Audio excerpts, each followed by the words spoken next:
இப்ப நடந்துட்டு இருக்கக்கூடிய ரஷ்யா, உக்ரைன் பிரச்சனையில ரஷ்யா தொடர்ந்து உக்ரைனோட பல பகுதிகளையும் தாக்குதல் பண்ணிட்டு இருக்காங்க. அந்த தாக்குதல்கள்ல ரஷ்யா பிரதானமா குறி வச்சு தாக்குதல் பண்றது உக்ரைனோட ஆயுத கிடங்குகள், அதுக்கப்புறம் ராக்கெட் ஃபியூயல்ஸ். ஏன்னா, இப்ப அதிகமான ஆயுதங்கள உற்பத்தி பண்றாங்க. லாங் ரேஞ்ச்லாம் யூஸ் பண்றாங்க அப்படின்னா, இந்த நெப்டியூன் மிசைல்ஸ் இதெல்லாம் யூஸ் பண்றாங்க அப்படின்னா, அதுக்கான ஃபியூயல் ரொம்ப அதிக அளவுல தேவ. ஸோ இந்த கீவ், கர்கிவ் பகுதியெல்லாம் அதிக அளவுல ஃபியூயல் டிப்போஸ் வந்து பார்த்தீங்கன்னா, ரெடி பண்ணியிருக்கலாம் அண்டர் கிரவுண்ட்ல. ஸோ அத நாங்க தெரிஞ்சுக்கிட்டு, அது மேல தாக்குதல் பண்றோம் அப்படிங்கிறது போல, டிஃபென்ஸ் மினிஸ்ட்ரி இருப்பாங்க இல்லையா? அவங்க தரப்புலருந்து ஸ்டேட்மெண்ட்ஸ் வந்துகிட்டு இருக்கு. இது ரொம்ப ரொம்ப முக்கியம். இப்ப ரஷ்யா ஒரு அஃபென்சிவ் ஆப்பரேஷன் எடுக்குறாங்கன்னா, அதுக்கான காரணம் அதுவும் குறிப்பா இந்த கர்கிவ், சுமி, செர்னிகிவ் உக்ரைனோட இந்த ஒப்லாஸ்ட்ல இருக்கும். ஏன்னா ஆல்ரெடி டொனெஸ்க், லுகான்ஸ்க், கெர்சன், ஜாப்ரோசிஷியான் இந்த பகுதியில இருக்கும்போது, கான்சன்ட்ரேஷன் அதிகமா இருக்கும்போது, அது கூட இப்ப டினிப்ரோபெட்ரோவ்ஸ்க்குள்ள போயிருவாங்களா அப்படின்னு பார்த்துட்டு இருக்கும்போது, ஏன் திரும்பவும் ரஷ்யா இங்க பிரதானமா அட்டாக் பண்ணணும் அப்படிங்கிற ஒரு கேள்வி வருது இல்லையா? அதுக்கான காரணம், இந்த பகுதிகள்ல இருந்து ராக்கெட்ஸ ஏவுறாங்க அப்படின்னா, ரஷ்யாவோட தொலை தூரத்துல வந்து பார்த்தீங்கன்னா, இருக்கக்கூடிய பகுதிகள குறி வச்சு தாக்க முடியும். ஸோ ஒருவேள ரஷ்யா ஒரு அஃபென்சிவ் ஆப்பரேஷன் இந்த பகுதியில எடுக்குறாங்க அப்படின்னா, இந்த ஒப்லாஸ்ட் எல்லாம் ரஷ்யாவோட கட்டுப்பாட்டுக்குள்ள கொண்டு வந்துட்டாங்கன்னா, உக்ரைன் பின்னோக்கி போயிருவாங்க. ஸோ பின்னோக்கி போக போக அந்த மிசைல் கவர் பண்ணக்கூடிய ரேஞ்சுங்கிறது கம்மியா இருக்கும். ஸோ அந்த காரணத்தினால தான் உக்ரைன் தரப்புலருந்து ரஷ்யா இங்க தான் அடிப்பாங்க அப்படிங்கிறது போல, இந்த 3 ஒப்லாஸ்ட்ல உட்கார்ந்து கழுகு போல் பார்வையில பார்த்துக்கிட்டு இருக்காங்க. அத தெரிஞ்சுக்கிட்டு ரஷ்யாவும் இந்த பகுதிகள்ல இருக்கக்கூடிய அம்யூனிஷன் டிப்போ, இது போல ஃபியூயல் டிப்போஸ் அடிச்சுக்கிட்டு இருக்காங்க அப்படி உங்களால புரிஞ்சுக்க முடியுது. ஏன்னா, அதிக அளவுல ட்ரோன்ஸா இருக்கட்டும், லாங் ரேஞ்ச் ட்ரோன்ஸா இருக்கட்டும், மிசைல்ஸா இருக்கட்டும், லான்ச் பண்றாங்க உக்ரைன் அப்படின்னா, இந்த கர்கிவ், செர்னிகிவ் இந்த பகுதியில இருந்து தான் லான்ச் பண்ணிட்டு இருக்காங்க சுமி. ஸோ இத தடுக்கிறதுக்காக தான் இது போல தாக்குதல்கள் நடக்குது அப்படிங்கும் போல ரஷ்ய தரப்புன்னு சொல்லிட்டு இருக்கிறாங்க. எது எப்படியோ போர் சூழல் இரு தரப்புலயும் சொல்லக்கூடிய கருத்துக்கள உங்ககிட்ட குடுத்தாச்சு. நீங்க இத அலசி ஆராய்ஞ்சு எது சரியா இருக்கும் அப்படிங்கிற முடிவுகள் எடுத்துக்கணும். அது கூடவே ரஷ்யாக்குள்ள வந்து பார்த்தீங்கன்னா, தொடர்ந்து தீவிரவாத தாக்குதல்கள் நடந்துகிட்டே இருக்கு. அதுவும் இந்த தீவிரவாதிகள்லாம் வந்து பார்த்தீங்கன்னா, இப்போ சமீப காலமா ரஷ்யாவோட எஃப்எஸ்பி தரப்புலருந்து பிடிக்கிறதெல்லாம் இந்த ரொமேனியாவ சேர்ந்தவங்க அப்படிங்கிறது போலலாம் ஹைலைட் ஆயிட்டு இருக்கு. திரும்பவும் ரஷ்யாவோட எஃப்எஸ்பில இருந்து வந்து பார்த்தீங்கன்னா, ரொமேனியாவ சேர்ந்த ஒரு நபர வந்து அரெஸ்ட் பண்ணியிருக்கிறாங்க அப்படிங்கிற செய்திகள் வந்துகிட்டு இருக்கு. அது மட்டும் இல்லாம, ரஷ்யாவோட கட்டுப்பாட்டுக்குள்ள இருக்கக்கூடிய பகுதிகள், அந்த லுஹான்ஸ்க், டொனெட்ஸ்க் இந்த பகுதி சொன்னேன் இல்லையா? ஸோ அந்த இடங்கள்லயும் சில நபர்கள வந்து பிடிச்சிருக்காங்க. அங்க இருக்கக்கூடிய சப்ஸ்டேஷன்ஸ் இந்த இடத்துலலாம் ஃபியூயல ஊத்தி எரிக்கிறதுக்கு ட்ரை பண்ணியிருந்துருக்காங்க. அங்க இருக்கிற மக்களே வந்து பார்த்தீங்கன்னா, சில மக்கள்லாம் இருப்பாங்க இல்லையா? ஃப்ரண்ட் லைன்ல இருந்து தொலை தூரத்தில இருக்கக்கூடிய பகுதிகள்லாம், ரஷ்யாவோட கட்டுப்பாட்டுக்குள்ள இருக்கக்கூடிய பகுதிகள்லாம் வந்து பார்த்தீங்கன்னா, இது போல நடக்குதுன்னு, அங்க இருக்கக்கூடிய மக்களே வந்து பார்த்தீங்கன்னா, பிடிச்சு குடுத்துக்கிட்டு இருக்காங்க அப்படிங்கிற செய்திகள்லாம் வருது. அதே போல சம்பவங்கள் ரஷ்யாக்குள்ளேயும் நடக்குது. அதிக அளவுல நடந்துகிட்டு இருக்கு அப்படிங்கிற செய்திகள் நம்மளால பார்க்க முடியுது.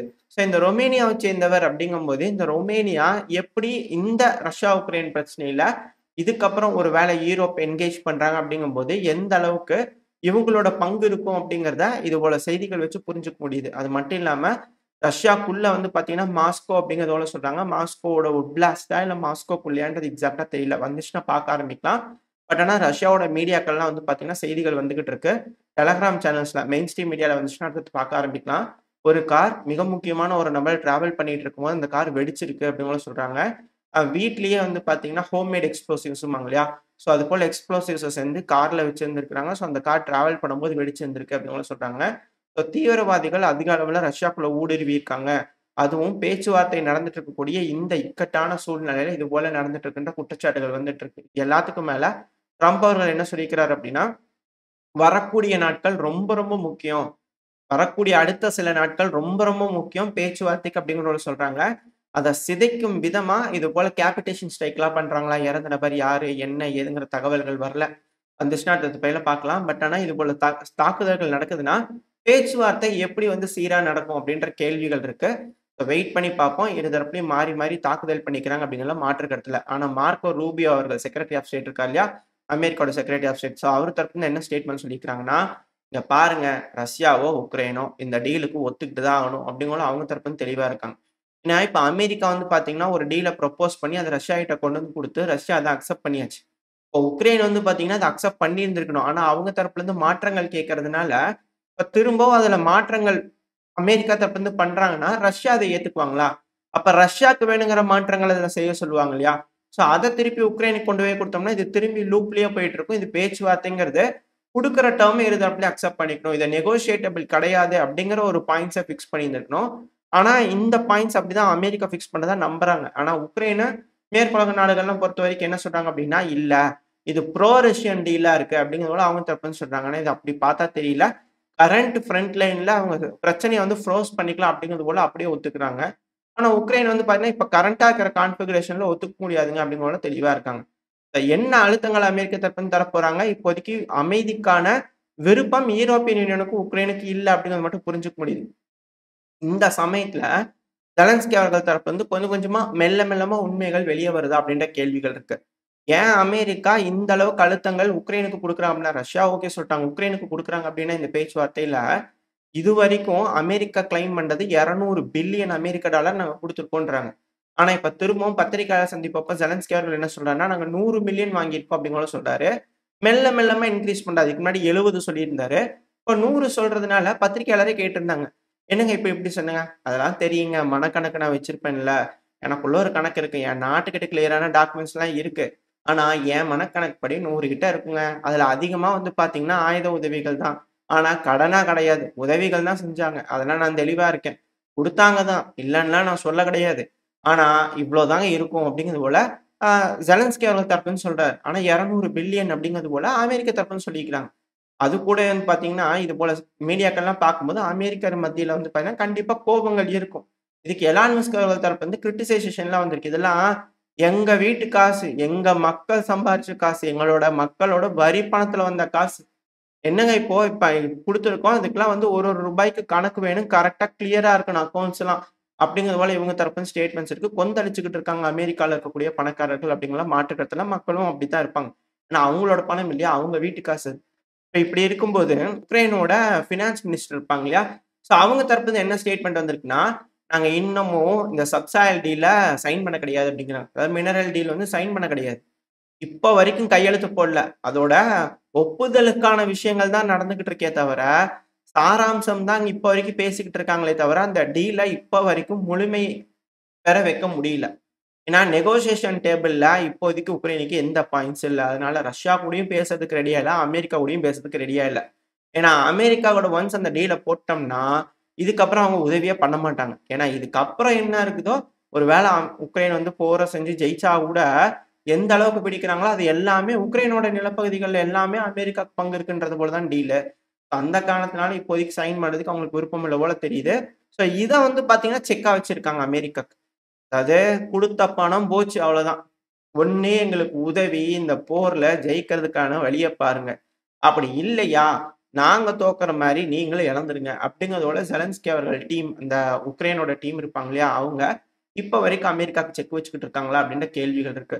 ஒருவேள ட்ரம்ப் அவர்கள் இந்த டீல வந்து ஓகே பண்ண வைக்க முடியல அப்படிங்கும்போது, ஒ இந்த டீல் ஓகே ஆகல. பேச்சுவார்த்தைக்கு சம்மதம் சொல்ல வைக்கல. பிரச்சனை பெருமளவுல வெடிக்குது அப்படிங்கும்போது, இந்த ரஷ்யா, உக்ரைன் பிரச்சனையில உக்ரைன் தோக்குறாங்க, ஈரோப் தோக்குறாங்க அப்படிங்கும்போது, அமெரிக்காக்கு மிக பெரும் இழப்புகள் இருக்கும். அமெரிக்கா குடுத்த ஃபண்டுக்கு எந்த ஒரு பணமுமே ரிட்டர்ன் வராது. ஒரு வேள தோக்குறாங்க அப்படின்னா வராது. இதான் ட்ரம்ப் அவர்கள் ஜெயிச்சு சொல்லியிருந்தாரு இந்த எலக்ஷன் டைம்ல. ரஷ்யா தோத்துட்டாங்கன்னா ஓகே. ரஷ்யா ஜெயிச்சுட்டாங்கன்னா என்ன பண்றது? அப்படிங்கிற போல கேட்டிருந்தார் இல்லையா? ஸோ "பிம்பிளிக்கு பில்லா" அப்படின்ட்டு போயிருவாங்க. இவங்க எப்படி சொல்றாங்களோ அதே போல அமெரிக்காவுக்கு சொல்லிட்டு போயிருவாங்க. அமெரிக்கா திவாலானா கூட ஆச்சரியப்படுறதுக்கு இல்ல. ஏன்னா திரும்ப திரும்ப உதவிகள் பண்ணிட்டே இருக்கிற மாரி இருக்கும் இல்லையா? அந்த ஒரு காரணத்தினால. வெயிட் பண்ணி பார்ப்போம். இந்த டீல் எந்த மாரியான குளோஸ் ஆகுதுன்னு. அது கூட வந்து பார்த்தீங்கன்னா நேட்டோவோட சீஃப் முதல்ல மார்க் ரூத்தே அவர்கள். அவர் தரப்புல என்ன சொன்னாருன்னா, ரஷ்யாங்கிறது எப்பவுமே த்ரெட் தாங்க யூரோப்க்கு. எங்களுக்கு லாங் டெர்ம் த்ரெட்ங்க அப்படிங்கிற அவர் தரப்புல சொல்லியிருக்கிறாரு. இதுக்கு ட்ரம்ப் அவர்கள் கவுண்டரும் குடுத்திருந்தாரு. ஏங்க நேட்டோங்கிறது யூரோப்புக்கு மட்டும் தான். இது எல்லாத்துக்கும் மேல எக்ஸெப்ட் அவர்கள் கெட்ட கெட்ட வார்த்தையில பேசியிருந்தாரு. பேசவே முடியல. எல்லாமே மியூட் பண்ணியிருந்தாங்க. இன்கேஸ் உங்களுக்கு கிடைச்சுன்னா பாருங்க ஒரு நாளைக்கு முன்னாடி. அது அ அமெரிக்கா நாங்க தன்னிச்சையா வந்து பார்த்தீங்கன்னா, முழு பொறுப்பையும் உங்களோட பாரத்த நாங்க சுமந்துட்டு இருந்தோம். உங்களோட பாதுகாப்ப உறுதி செஞ்சது நாங்க தான். சூழ்நிலை இந்த மாதிரி ஆயிடுச்சு. இதுக்கு மேலயாவது நீங்க உங்கள பாதுகாக்கிறதுக்கு தயாராகுங்க அப்படிங்கிறது போல அசிங்க அசிங்கமா பேசினார். நான் கொஞ்சம் டீசென்ட்டா மாடிஃபை பண்ணி வேர்ட்ஸ் சொல்லிக்கிறேன். அதுக்கான வீடியோ பதிவு செயலோட இருக்கும். இந்தியாக்குள்ள போய் பார்த்தீங்கன்னா, பீட்டர் எச்சக் அவர் பேட் வேர்ட்ஸா பேசியிருந்தார் அப்படிங்கிற மாற்று கருத்துல. ஏன்னா யூரோப்பியன் யூனியன் இப்ப வரைக்கும் அவங்களோட டிஃபென்ஸ் பட்ஜெட்ட இன்கிரீஸ் பண்ணவே மாட்றாங்க. பேசிக்கிறாங்க இல்லன்னு சொல்றாங்க. பண்ணிக்க மாட்றாங்கன்னா, இவங்கலாம் எப்படிங்க போருக்கு போறாங்க அப்படிங்கிறது போல பலரும் கேட்டுக்கிட்டு இருக்காங்க. அமெரிக்காவ கொண்டு போய் வம்படையா எங்கேயோ சிக்க வைக்கிறதுக்கு காயன்னு பார்த்துக்கிட்டு இருக்காங்க அப்படிங்கிறது மட்டும் புரிஞ்சுக்க முடியுதுன்னு பல அனலிஸ்ட் வந்து கருத்துக்கள் இருக்கு. எது எப்படியோ ஈராக் போர், போர், போர் அப்படிங்கிறதுல ரெடியா இருக்காங்க. அமெரிக்கா எப்படியாவது பேசி தீர்க்கணும்னு நெனைக்கிறாங்க. ரஷ்யா தீர்க்கறதுக்கு ரெடியா இருக்காங்க. ஆனா, இந்த போர் முடிவுக்கு வருமானா? இப்போதைக்கு வராதுன்னு பல அனலிஸ்ட் தரப்பு வந்து தீர்க்கமா நம்புறாங்க. இத பத்தி நீங்க என்ன நினைக்கிறீங்க? இந்த பிரச்சனை முடிவுக்கு வரும்னு நினைக்கிறீங்களா? இல்ல தொடர்ந்து மிக பெருமளவுல பெருசாயிட்டே இருக்கும்னு நினைக்கிறீங்களா? அமெரிக்கா யார் பக்கம் இருப்பாங்க? உங்களோட கருத்துக்கள் என்ன அப்படிங்கிறத கமெண்ட் செக்ஷன்ல சொல்லுங்க.